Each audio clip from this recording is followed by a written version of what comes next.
According to the Bible, how many different types, groups, or races of spiritual beings are there?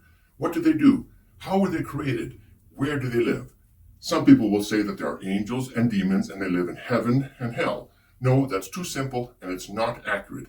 Angels and demons are not opposites of each other, and that's not where they live. I'll share with you three big categories of spiritual beings. Two of these you'll have heard of. One might be new to you, but all of these were clearly listed in the scriptures and were well known to the early church. Category number one, demons. Let's start off by saying that pretty well all ancient cultures have demons. They might be called different names: ghosts, ghouls, sprites, woodland nymphs, UFOs. All of these seem to fall into the same category. They bother people, they cause harm, and they possess. But to get reliable teaching, we must not look at other cultures, but at the Bible. Let's start with the Old Testament.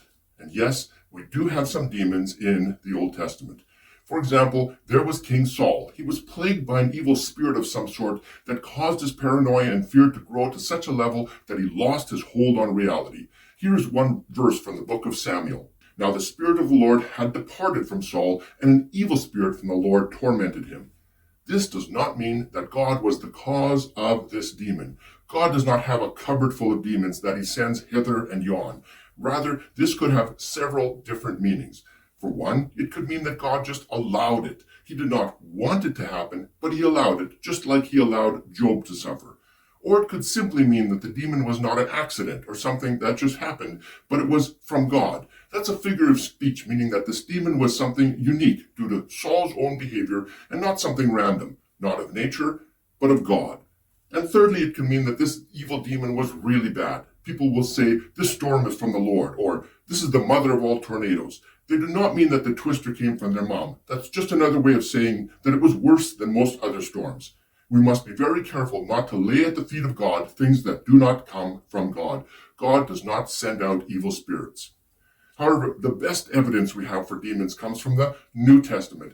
And in the New Testament, what were demons like? Well, they were guttural, broken, wounded, lonely, dirty, disgusting, filled with fears, living in terror of other demons and of the future judgment of God. They were paranoid and delusional. Many of them were blind, lame, and deaf. Once there was a man whose son has a demon and the boy could not speak or hear. The disciples tried to cast out this demon, but it would not listen to their commands. Finally, Jesus took action.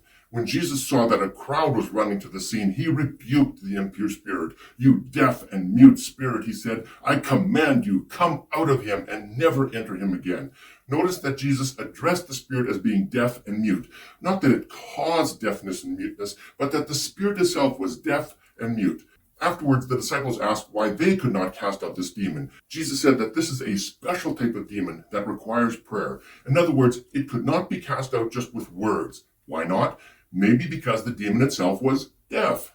Indeed, it seems that demons themselves are blind and deaf and lame. They suffer from terrible mental illness. They are anxious and fearful. Some of them can't walk. And when they inhabit someone, they pass on their malady to the person they control.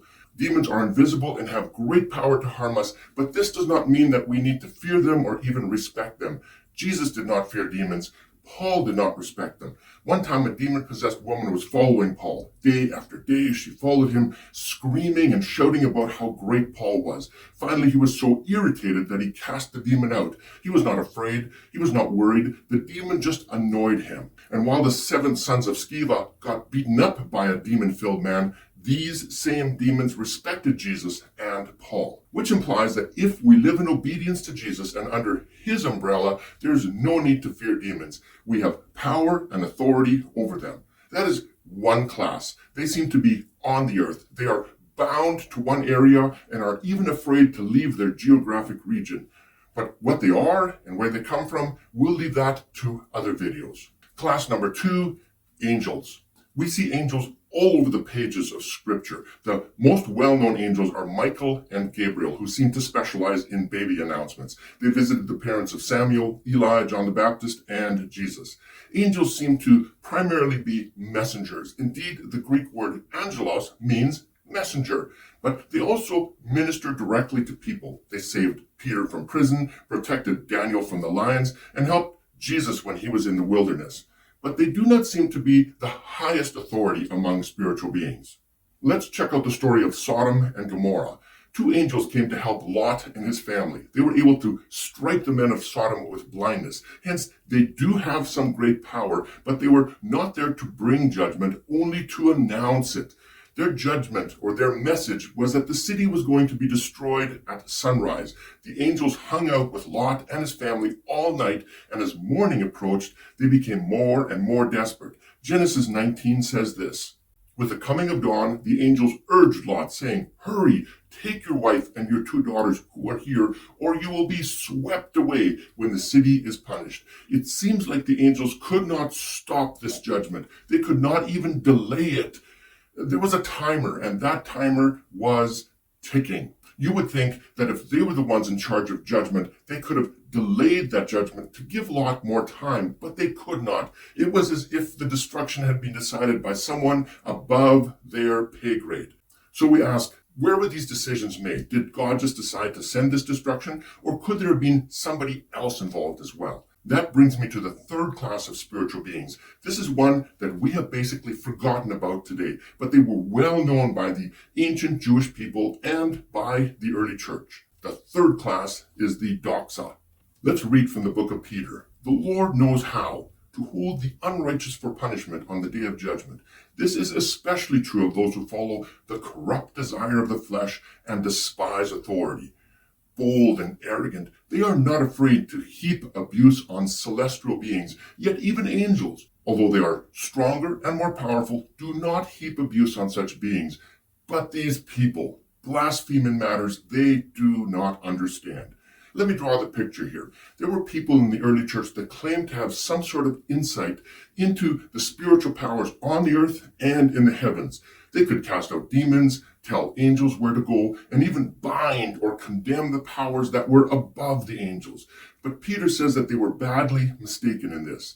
Peter is not talking about demons here. It is perfectly legitimate to bind or cast out demons or even tell them to shut up. And he's not talking about angels. Notice that the passage says that these beings were definitely not angels, for even angels do not heap abuse on such beings. No, here we have an entirely new race of spiritual beings. The NIV uses the term celestial beings, but the Greek uses the word doxa. Doxa could be translated as glorious ones or worthy of worship. It's where we get the word doxology. The same word is used of the glory of the Father and the glory of his throne. But in this passage, Peter is not talking about God the Father or even about Jesus, but about creatures that were so glorious that they directly represented God. Plus, the passage is clear that he's talking about multiple beings. If he was talking about Jesus, he would have used the singular word doxa instead of the plural word doxas. So this is not Jesus, it is not God, it is not angels, it is a whole new class of beings. These beings are so glorious, so close to God, so astonishing that if we criticize them or say something negative about them, we are committing blasphemy, a term generally reserved for God himself. What do these beings do? From what I understand, these are the ones through whom God the Father speaks to rule the universe. When a doxa speaks, it's as if God himself speaks. They are like the priests of God in the heavenlies, and we must respect the priests. There's a similar passage to this in the book of Jude, which means that this behavior, where people thought they had the gift of casting out doxas, was such a problem in the early church that both Peter and Jude, and these were very important people in the early church. Jude was a brother of Jesus, and Peter was the head of the early church. Both of these great leaders had to give serious space in their letters to addressing this bad behavior, which means that everyone in the early church knew about these beings, these doxas, but we know nothing about them at all. They are a dark matter to us. But these beings are so glorious and so close to God that even if they are wrong, and from the passage in Jude we get the sense that they were wrong at times, we must not speak negatively about them. There you have it, 3 distinct groups of spiritual beings. What does each group do? How do they impact our lives? Where do they come from? I'll get to these questions in future videos. But first, you must subscribe. Press all those buttons and pass this video on to your friends. And of course, feel free to comment. I'd love to hear from you. Look at the scriptures yourself. You can even tell me if you think I'm wrong. Of course, I'm not wrong, but you can say it anyway. You can criticize me. I'm not Doxa.